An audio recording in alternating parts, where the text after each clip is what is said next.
good fortune of being a professor of law at the Duquesne University School of Law, where I went to law school, and I went there as an undergraduate. And I'm a Pittsburgher my whole life.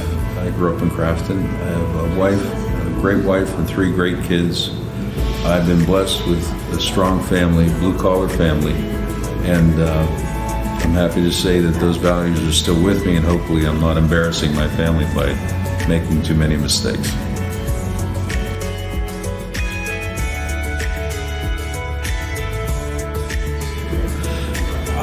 The Center for Victims, I'm amazed, everybody that works here, everybody, not just the executive team, everybody, up, down, sideways, remarkably dedicated people whose work I couldn't begin to comprehend, going to work every day dealing with the issues they deal with. And I just admire every one of you who puts that on the line every day. It's a sacrifice.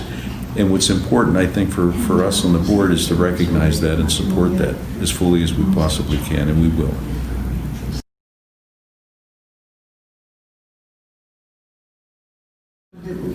I think that the Center for Victims, I think, is poised for the next generation of victims, communities, and services to really be a leader throughout the Commonwealth. In addition to the work that you do here, which is vital every day, in and out, I think the Center's voice needs to be heard statewide, and it can be heard statewide. Your services are remarkable, your results speak for themselves. But I'd kind of like to help take the bushel off the candle so everybody can see and maybe learn from the experiences we have here. There's plenty of learning moments here. And if we don't take advantage of them, I think we're missing our full mission, fulfilling our full mission. And we have the talent on this board and on this Center for Victims team to do that. I mean, with Linda Kelly, the former Attorney General, Bruce Ankoviak, one of the finest legal scholars I know, very interested in this area, also an academic lawyer, and certainly Governor Corbett, whose passion for the victims community goes back 30 years.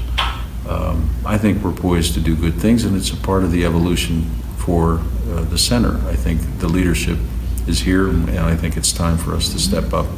And I'm really grateful to have the privilege to try to help in any way I can.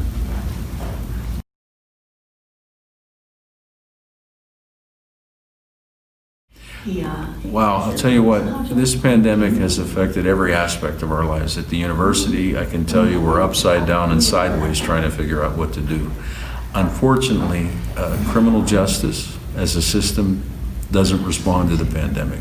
Crime still happens. Victimization still takes place. We don't have the opportunity, much less the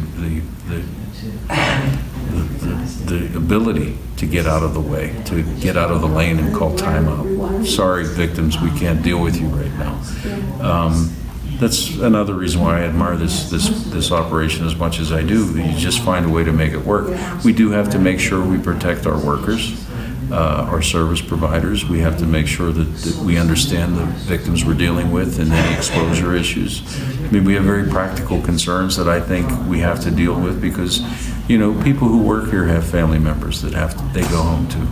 And Lord knows, you know, maybe they're living with their parents, or they have someone sick at home, or they're compromised themselves.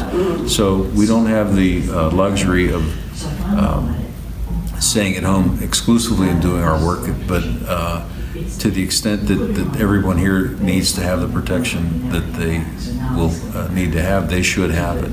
They shouldn't have to struggle for it. They shouldn't have to worry about it. They shouldn't be having to worry about losing their jobs. I mean, we need to sustain everything, but we have to do it in an environment that everybody's safe.